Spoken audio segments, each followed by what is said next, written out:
i ministri, già.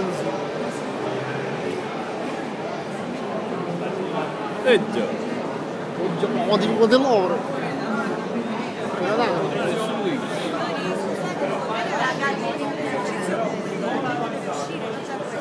Ora ce ne andiamo tutti quanti, un poco più a destra, un poco più a sinistra.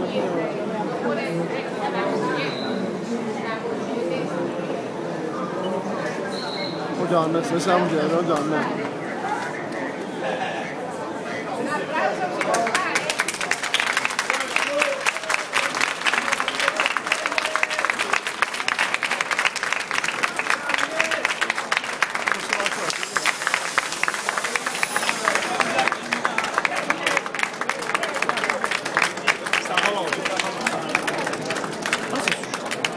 Presidente! La faccia, Bravo! da lui diamo tre.